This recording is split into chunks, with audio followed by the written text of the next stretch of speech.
সমাধান চাও যদি জীবনে মরণে, ফিরে যাও খোঁজে নাও, চোখ রাখো কোরআনে, ফিরে যাও খোঁজে নাও।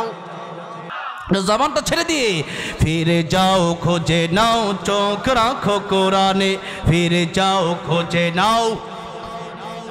তবেই পাবে সুখ শান্তির ঠিকানা, তবেই পাবে সুখ শান্তির ঠিকানা, যদি মেনে নাও তুমি মনে প্রাণে।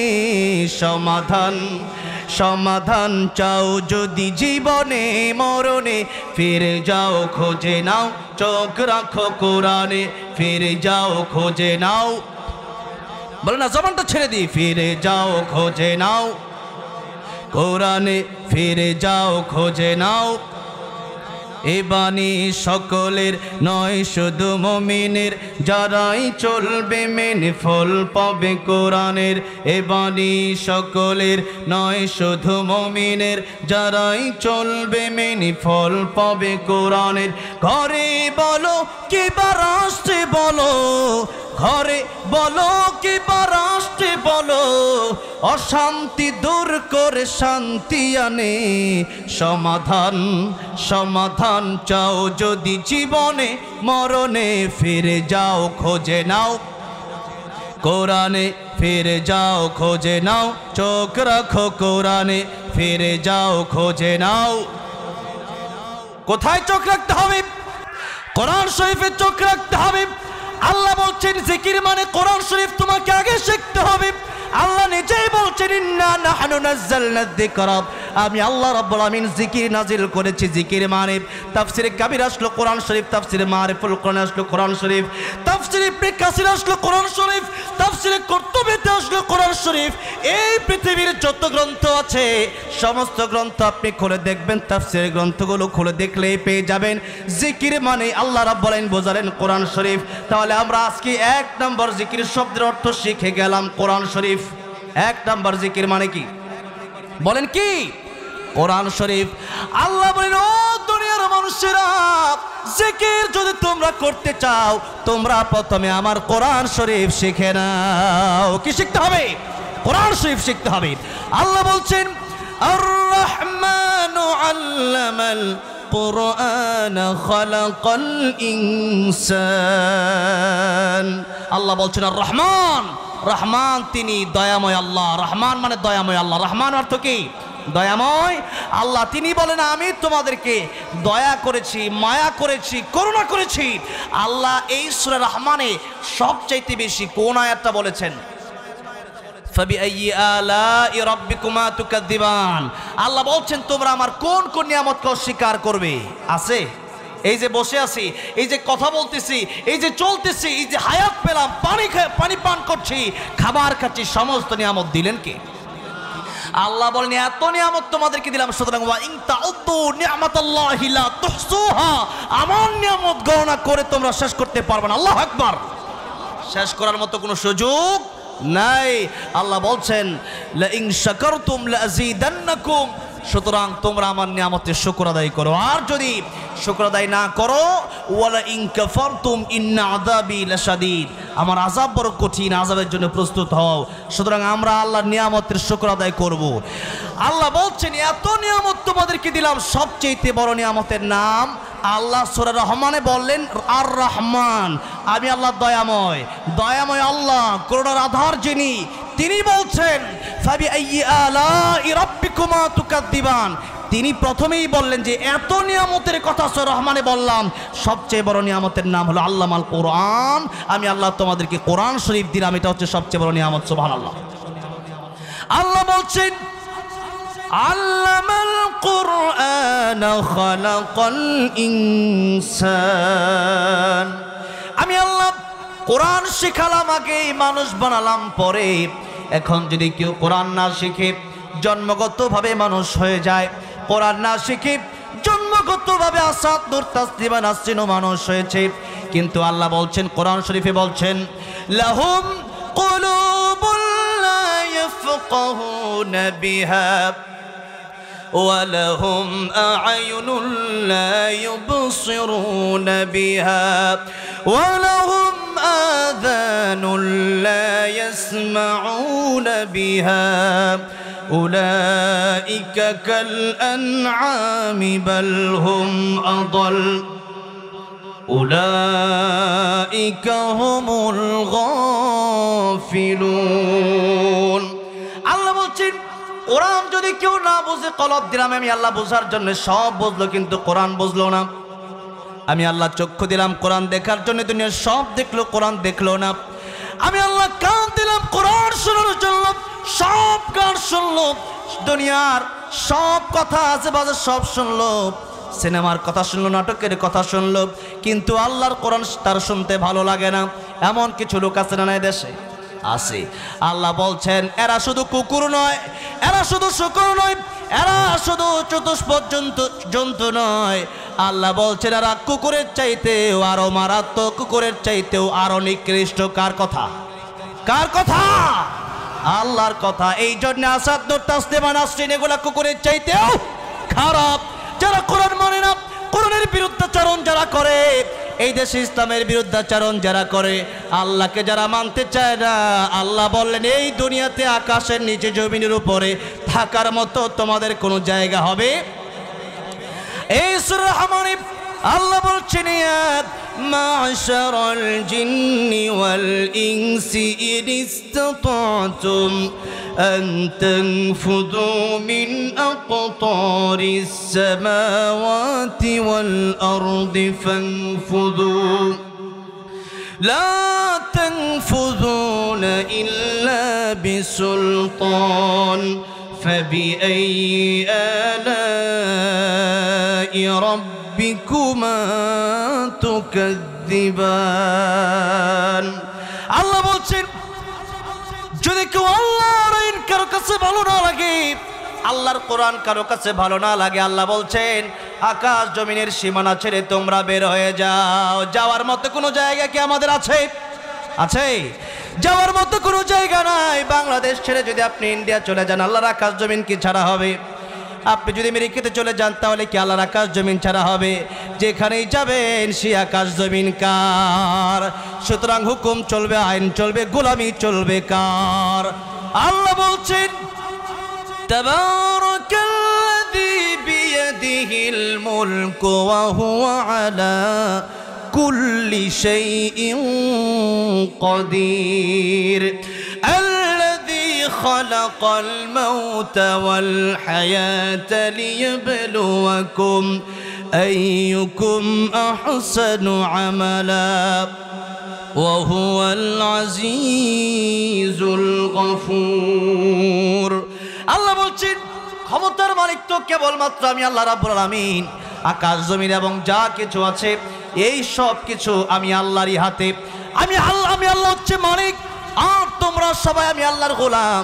আর যারা প্রকৃত আল্লাহর গোলাম হয়ে যাবে, এই দুনিয়ায় যারা নিজেকে মালিক মনে করবে না, যারা নিজেকে গোলাম মনে করে চলবে, কিয়ামতের ময়দানে আল্লাহ রাব্বুল আলামিন তাদেরকে ডেকে বলবেন ইয়া আইয়াতুহান নাফসুল মুতমাইন্না ارجعي إلى ربك راضية مرضية فادخلي في عبادي وادخلي جنتي الله أكبر আল্লাহ সেদিন যারা এই যে আব্দুন মানে গোলাম, আল্লাহ বলবেন ফাদখুলি ফি ইবাদি।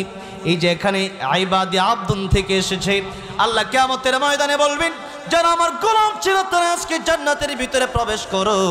আর যারা এই দুনিয়ায় একটু ক্ষমতা পেয়ে নিজেকে মনে করেছে আমি মালিক, আমার বাপি জাতির পিতা, আমার জামাই জাতির পিতা, এই দেশে আমার চাইতে বড় ক্ষমতা কার আছে, এই সমস্ত চিন্তা যাদের থাকবে, আল্লাহ বলবেন লিমানিল মুলকুল ইয়াউম লিল্লাহিল ওয়াহিদিল কাহ্হার। এতদিন পর্যন্ত রাজত্ব তোমরা কায়েম করার চেষ্টা করেছো নিজেদের, তোমাদের ব্যক্তিগত আইন তোমরা দেশে চালু করতে চেয়েছিলে, কিন্তু আসলে তো ক্ষমতা তোমাদের ছিল না। কিছুদিনের জন্য আমি আল্লাহ তোমাদেরকে ক্ষমতা দিয়েছিলাম। ক্ষমতা দেওয়ার মালিক কে? কবরে যাওয়ার পরে জিজ্ঞাসা করা হবে না কে বাংলাদেশি আর কে ইন্ডিয়ান কি পাকিস্তানি। কে মিডল ইস্টের, কে আমেরিকান, কে ইতালির, কে দুবাইয়ের, এরকম কোনো প্রশ্ন কিন্তু করা হবে না। প্রশ্ন করা হবে যে মান রাব্বুকা ওয়া মা দীনুকা ওয়া মান হাদার রাজুল আল্লাযী বুইতা ফীকুম। রবের পরিচয় দাও, রবকে। দিনের পরিচয় দাও, দিন কি? ইসলাম। এরপর রাসূল সাল্লাল্লাহু আলাইহি সাল্লামকে দেখায় বলা হবে চিনো কিনা? যারা রাসূল সাল্লাল্লাহু আলাইহি সাল্লামের আদর্শ মেনেছে তারাই রাসূল সাল্লাল্লাহু আলাইহি সাল্লামকে বলবে হ্যাঁ, উনি তো সেই নবী যেই নবীর আদর্শের জন্য জীবন দেওয়ার জন্য আমরা প্রস্তুত ছিলাম। এই জন্য কবরে যাওয়ার পরে কোন দেশে, এটা আমাদের বড় প্রশ্ন হবে না। সেই দিনের প্রশ্ন হবে রবের পরিচয়, ধর্মের পরিচয়, নবীর পরিচয়। এই তিনটা প্রশ্ন হবে। সেজন্য সেই জীবন শুরু হবে আর শেষ হবে না।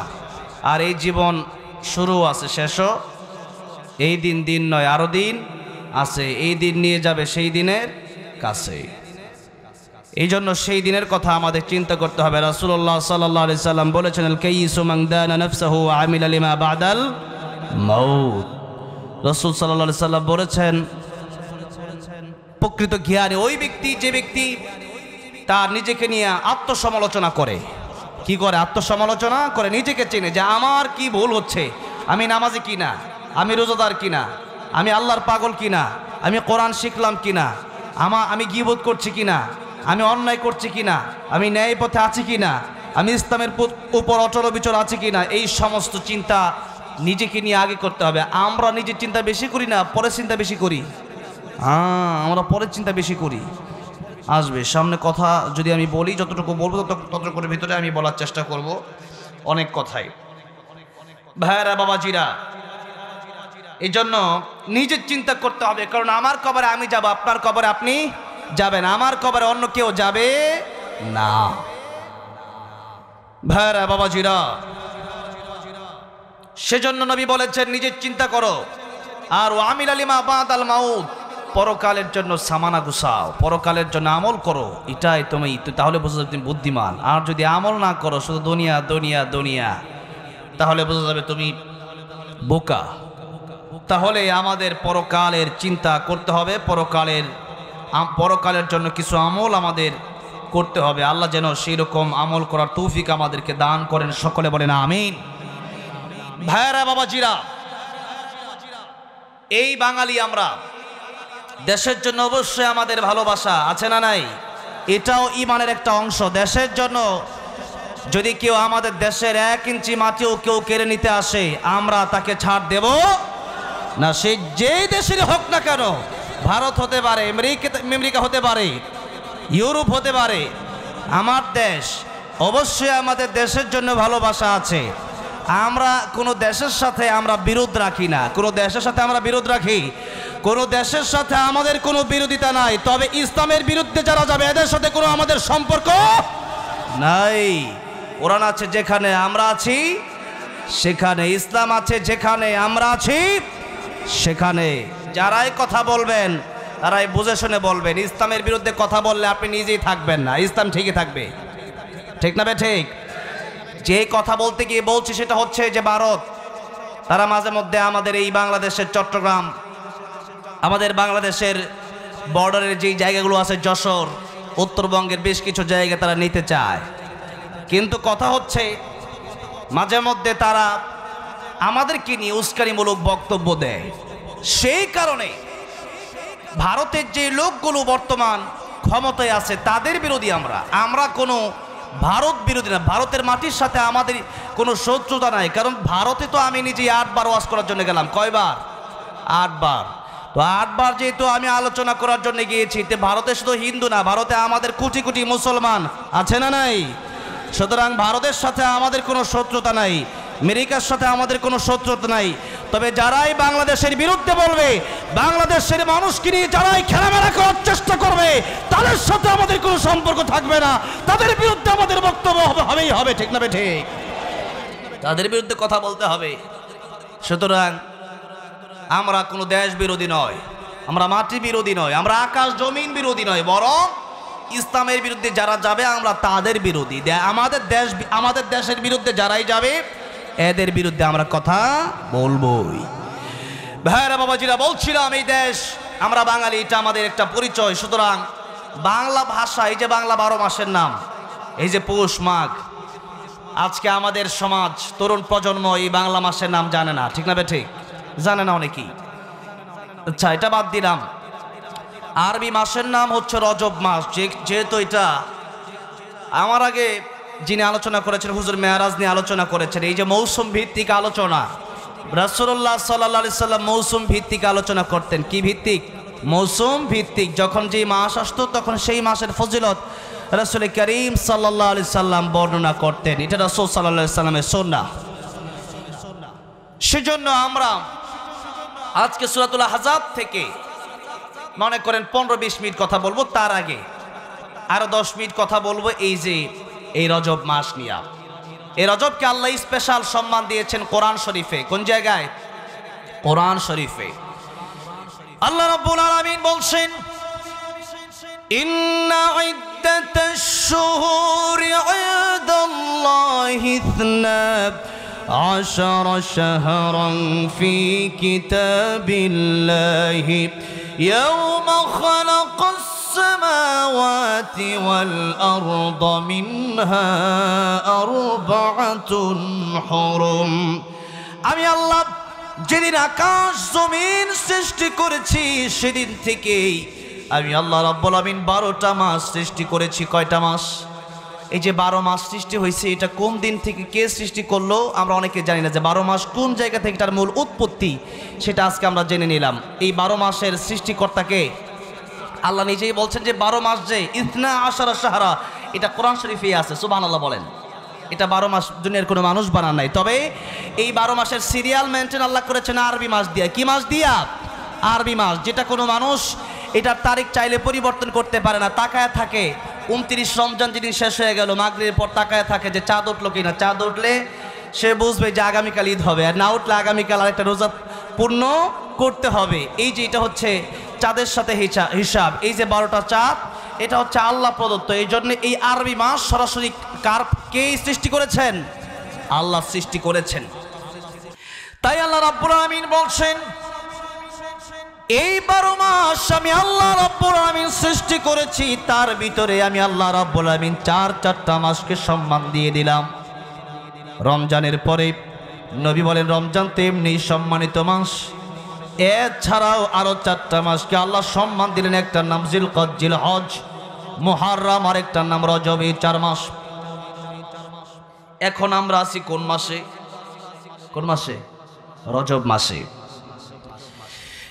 আল্লাহ বলছেন এই রজব মাস যখন চলে আসবে তোমাদের সামনে, আল্লাহ বলছেন আরবাতুন হুরুম, এই 4 মাসকে আমি আল্লাহ স্পেশাল সম্মান দিলাম।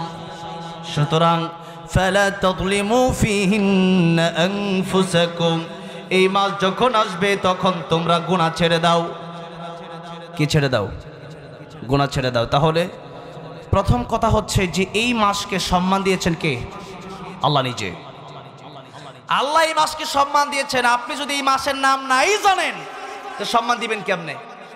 দিতে পারবেন? পারবেন না। আমাকে যদি কেউ চিনে তাহলে তো আমাকে সম্মান দিবে, নাকি বলেন?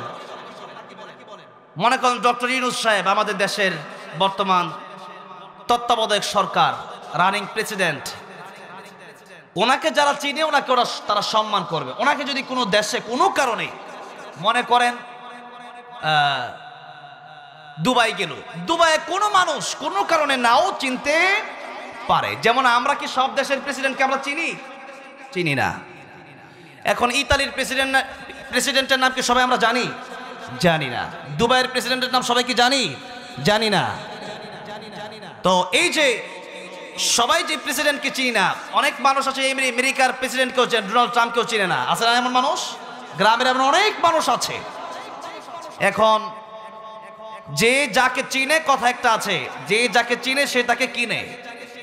এখন একটা মানুষ যদি আরেকটা মানুষকে চিনে তখনই তাকে সম্মান দিবে, না চিনলে কিন্তু সম্মান দিবে না। আমি রাস্তা দিয়ে হাঁটতেছি, একজন আমাকে চিনে ফেললে হুজুর কেমন আছেন, আরেকজন চিনলো না তো উনি কিছু মনেই করবে না। এটা একটা পার্থক্য। এখন এই যে রজব মাস আসলো, আপনি জানেনই না, আপনি আরবি মাসের নাম জানেন না, তাহলে সম্মান দিবেন কেমনে? ছেলে বিয়ে করবে, মেয়ে দেখলো, হবু শ্বশুর আসছে সামনে, পা সামনের দিক দিয়ে এইভাবে হেলান দিয়া বসে আছে। তো একজন বলল, যুবক তুমি যে এই যে পাটার সামনে দিয়া হেলান দিয়া বসে আছো, তোমার সাথে তো ওই যে তোমার শ্বশুর, হবু শ্বশুর, মানে বিয়ে যে করবা ওই মেয়ের বাবা। এখন যুবকটা একটু লাড়াচাড়া দিয়ে একটু সোজা হয়ে বসে। মানুষ জীবনের সবচেয়ে ভালো হওয়ার একটা সময় হচ্ছে বিয়ের সময়। মানুষ একবারে ফেরেশতার মতো ভালো হয়ে যায়, কথা ঠিক না বেঠিক? ওই সময় দেখবেন যে চোর ডাকাত যদি থাকে, সেও দেখবেন যে এমন ভাব ধরবে মানে বাবু, বুঝলেন নেই? পীর সাহেব ঠিক 10 বছর 12 বছর মানে এরকম একটা বাবু, কিচ্ছু বুঝি না, এরা সর মারলো থাক মাইরো না, এমন ভাব, মানে কিচ্ছু বুঝে না। কেন? যে কোনো কারণে বিয়া বানচাল হয়ে গেলে, মেয়ে তো এমনি পছন্দ হয় না, অনেক কষ্ট করে একটা মেয়ে পছন্দ করছি, এবার যদি একটা মেয়ে হাত থেকে সুইটা যায় তাহলে মনে জিয়া জীবনের বিয়েই বাদ হয়ে যেতে পারে, ঠিক না ঠিক? এখন যুবক চিন্তা করছে, শ্বশুর যেহেতু আসছে, হবু শ্বশুর শুই না, একটু সম্মান দিয়ে বসছে যে হবু শ্বশুর সম্মান দিই। কেন? এখন চিনতে পারছে, তখন চিনতে পারে না, এই জন্য বসা। এখন যখন চিনছে তখন আসসালামু আলাইকুম, কেমন আছেন? ভালো আছি, বসো বাবা। এই যে সুন্দর একটা সম্মান দিল, কেন? শ্বশুরকে চিনতে পারছে, হবু শ্বশুরকে চিনতে পারছে। এখন না চিনলে সম্মান দিবে কেমনে? এখন শ্বশুরকে দেখার পরে যখন এমনি নড়াচড়া দিয়া বসছে, এটাই হলো শ্বশুরকে সম্মান করা। এটা কি করা? সম্মান করা। রজব মাস যখন আসছে, আপনি এই রজব মাসকে জানলেন যে এটা রজব মাস চলছে, এটা এই মাসকে আল্লাহ সম্মান দিয়েছেন।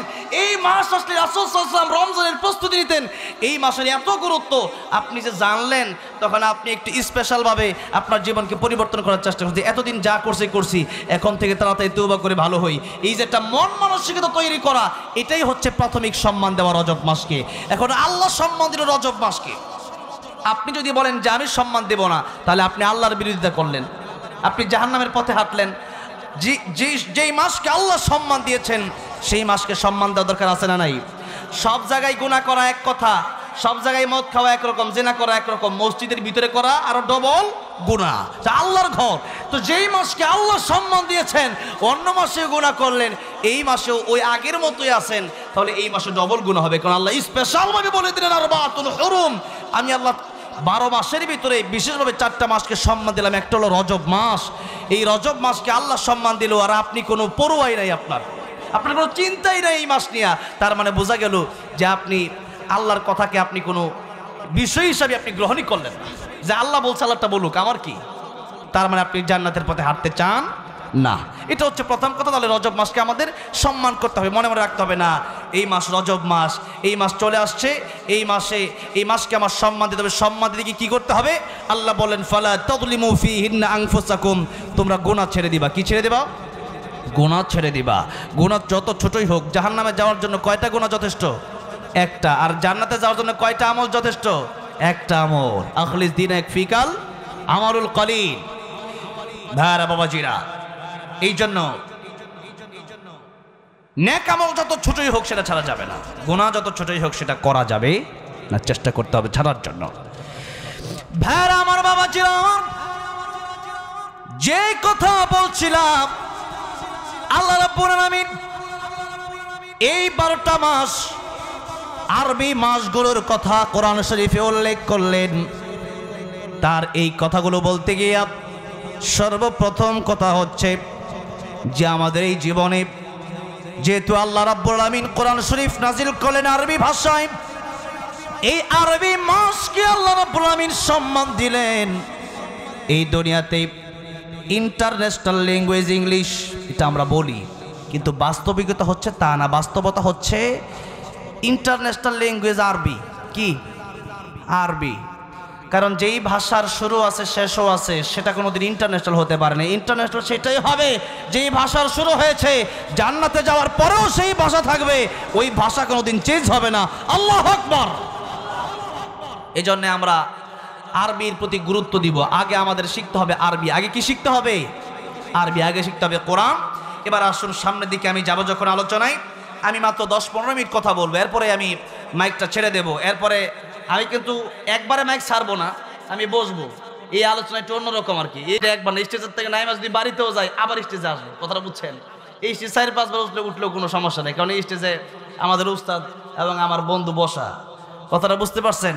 তো এবার আসেন আমরা একটু সামনের দিকে যাই, সূরাতুল আহজাবের দিকে যাই, কারণ ওই রজব মাস নিয়ে আলোচনা করতে গেলে কয়েক ঘন্টা সময়ের প্রয়োজন, সেদিকে আমি যাচ্ছি না, যেহেতু আমার মূল বিষয় অন্য আয়াত যেহেতু খুতবার শুরুতে আমি তিলাওয়াত করলাম। সূরাতুল আহজাবের 41 এবং 42 নম্বরের দুটি আয়াত থেকে আমি তেলাওয়াত করেছি। আল্লাহ কি বলেছেন আসুন আমরা একটু বোঝার চেষ্টা করি, সংক্ষিপ্ত সময়ে আমরা কথাগুলো বুঝবো এবং সেগুলো আমরা দিলের কান দিয়ে শুনে বাড়িতে নিয়ে যাওয়ার চেষ্টা করব ইনশাআল্লাহ।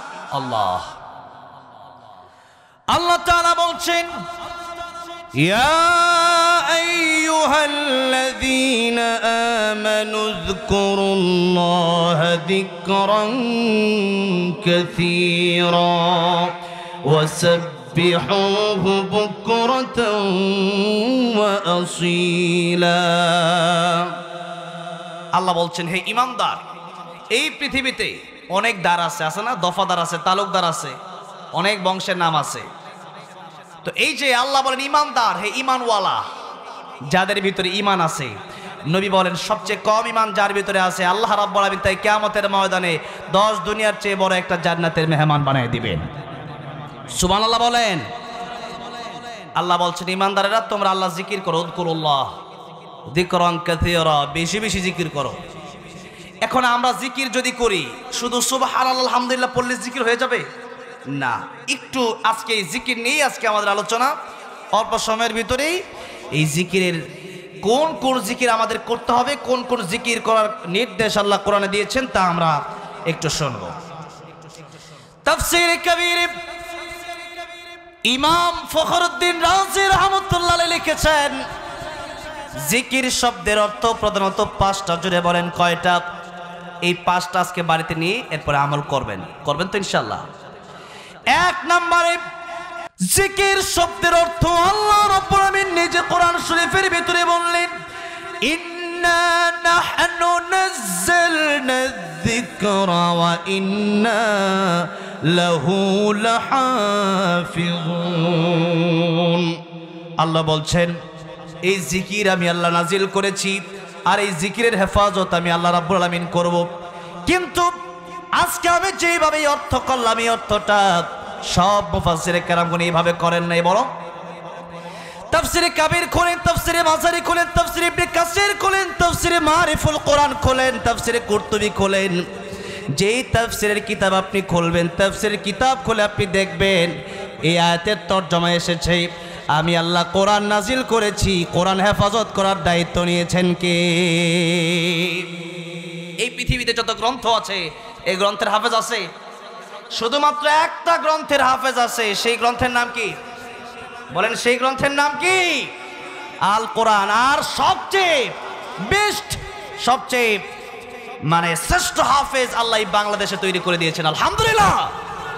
যারা এই যে আমার ডান পাশে আবু রায়হান সহ এই বাংলাদেশের উজ্জ্বল নক্ষত্র, তারাই যারা বিশ্বের মানচিত্রে আল্লাহর কোরআনকে তুলে ধরতে পেরেছে। এদের চাইতে বড় সেলিব্রিটি কোন নায়ক নায়িকা, গায়ক গায়িকা, খেলোয়াড় হতে পারে না, ঠিক না বে ঠিক? আবু রায়হানরা হচ্ছে আমাদের বাংলাদেশের সেলিব্রিটি, ঠিক না বে ঠিক? এই জন্য তাদেরকে আমাদের মূল্যায়ন করতে হবে, তাদেরকে আমাদের শ্রদ্ধা করতে হবে, ভালোবাসতে হবে, বুকে টেনে নিতে হবে। ভাইরা বাবাজিরা, এই কোরআন শরীফের হাফেজ আল্লাহ তাআলা পৃথিবীতে অসংখ্য অগণিত তৈরি করে দিয়েছেন। কোরআন শরীফ পড়ানো যায়, কিন্তু একজন হাফেজের সিনা কোনোদিন পড়ানো সম্ভব না। এই জন্য নকুল কুমার বিশ্বাস একজন হিন্দু হয়ে সে একটা কোরআন নিয়ে এত সুন্দর একটি ইসলামী সঙ্গীত লিখেছেন, বলবো? নকুল কুমার বিশ্বাস লিখেছে, যদি আগুনে লেগে ধ্বংস হয়ে যায়, ধ্বংস হয়ে যায়, যদি আগুনে লেগে ধ্বংস হয় পৃথিবীর সব বইয়ের দোকান, বিশ্ব থেকে হারাবে না পবিত্র কোরআন, ঠিক না বে ঠিক? যদি আগুনে লেগে ধ্বংস হয় পৃথিবীর সব বইয়ের দোকান, বিশ্ব থেকে হারাবে না পবিত্র কোরআন। বলেন, বিশ্ব থেকে হারাবে না পবিত্র কোরআন, বিশ্ব থেকে হারাবে না। করবে কেমন করে কোরআন ধ্বংস আগুনের তেজ, করবে কেমন করে কোরআন ধ্বংস আগুনের তেজ। আছে বিশ্ব বড় গণিত কোরআনে হাফেজ, তারা আবার ছাপি আসমানি গ্রন্থ, বাঁচাবে কোরআনের সম্মান, বিশ্ব থেকে হারাবে না পবিত্র কোরআন। বলেন, বিশ্ব থেকে হারাবে না পবিত্র কোরআন, বিশ্ব থেকে হারাবে না।